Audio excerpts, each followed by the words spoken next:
youth team, and more especially the recent graduates. Because Skyscraper does offer mental health services, and mental health services aren't usually a popular thing to be receiving, how would you suggest that we go promoting that, counseling, being a therapist, what are ideas that we can get that going and moving forward, since a lot of people really don't want to have to go to therapy? How do you make therapy considered cool? It's not something that comes with a stigma. What I was thinking is that, being people your age, you're going through a lot, you're seeing a lot, you're out there dealing with a lot, and so a place to talk about that would be beneficial, but how do you promote that?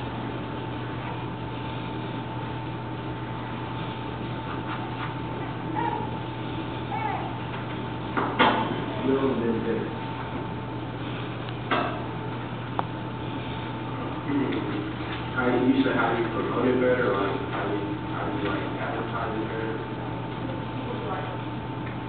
Yeah, I just think you just gotta get done. It's just whatever it is that may be needed, if you just get done. Everybody will know about it because it'll be there. It's like, man,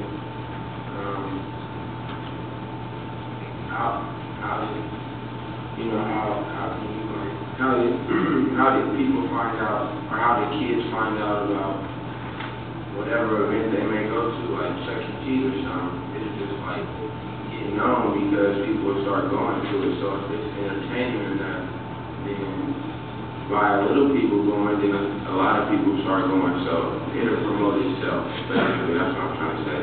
It'll promote itself if it's if it's a good thing.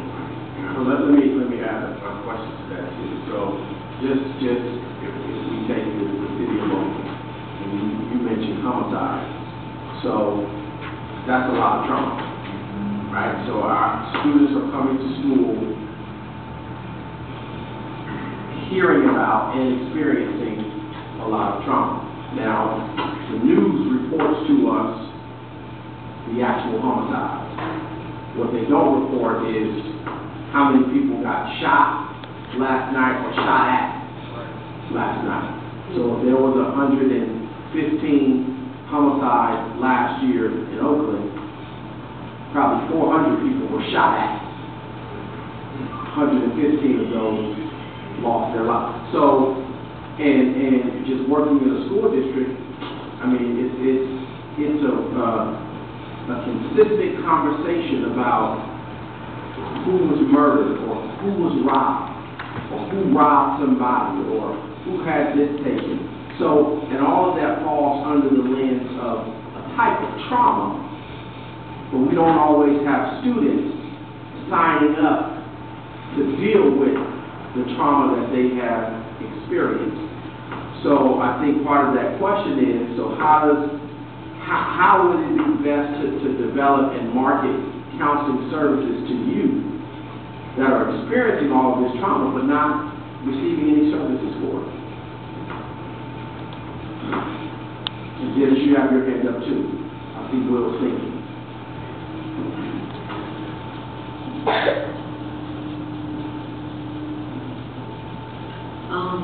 One way I think we can promote mental services is that we can print out flyers, and I know there's a lot of teens, people that's just now getting out of high school. They can take it to their jobs or their schools and put it at the main office or something like that. And maybe somebody that works with the community can come in and see that and try to work with us to advertise. Okay. Well, when you hear those people saying, oh, we have mental services at church, they don't think about oh, why do you think something's wrong with me or something like that. So when you tell them that we have mental services, you should explain to them it's not because you're retarded or something like that. You have to let them know what it's about. It's not just about that.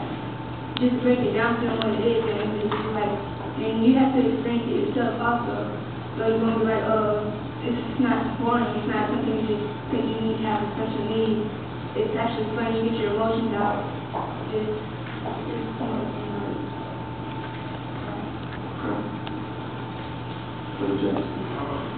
Speaking on this topic, I have two questions for you. One, I just got a friend on the school recently.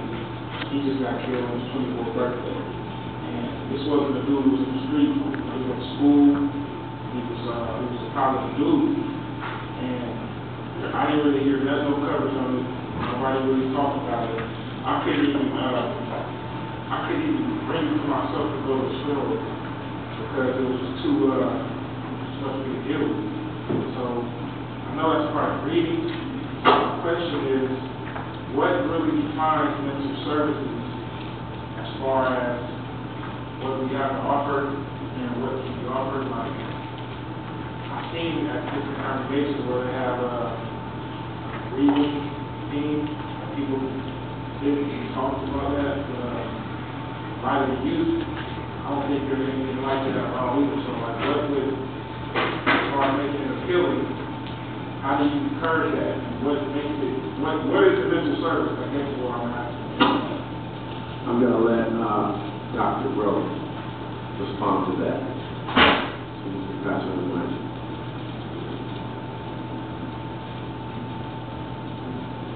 Well, grief counseling certainly should be part of the array of mental health services that are provided. And I think more than we know, people experience, particularly youth, trauma, grief-related trauma, because they don't have enough avenues to process just what has been an onslaught of violence in this particular area. So your reaction is actually the reaction of so many people now, because every day we're taking in some form of knowledge regarding violence.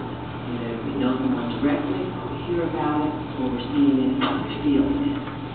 And we don't have any places then to discharge the emotion that surrounds that. So I think having a grief ministry at some organization or some churches have a good thing to have. I also think the processes that they have in schools where they have someone come in and not a psychologist on staff, meet with students to help them deal with grief is a good process. I don't think we have enough of that. I think given the magnitude of violence that our students experience, we need an ongoing process of grief counseling and healing. I think as a people, as a culture, we need to look at it as well, because I don't think we have in our lives any longer space, what we used to call fat in our lives, to allow us time to absorb trauma and to process it. I think our lives are so busy that we just keep moving. We experience the death and we keep moving. Because if we get up the next day, go to work or go to school, and do whatever we have to do, put our children to bed, get out of ourselves, and we just keep going. So we reach a point where we just become numb, I think. And as a nation, I think that's what we're experiencing. We have so many decades of violence, so many issues happen in urban America that we're just kind of traumatized. So we need, in general, a healing time, I think, for the nation. We used to take Sundays off and process, be with family, to go to Bible study or not, or just to rest. That allowed healing. That was one way of dealing with issues such as grief. We need probably more of that built in for ourselves as adults and in service for our kids. Is there a term, or what would that be considered in the mental health field? Grief counseling on post-traumatic stress. Anytime you experience a death of the sort you just described, is traumatic. And the responses to that, if not dealt with, end up being labeled post-traumatic stress. Now, the grief process is one that the grieving process is one that we all go through, but it will, the time period for which it might last will greatly depend on the resources you bring to bear. Meaning the experiences you've had before that helps you develop coping skills to handle any of it. So it isn't something that goes away. There are stages of grief that we all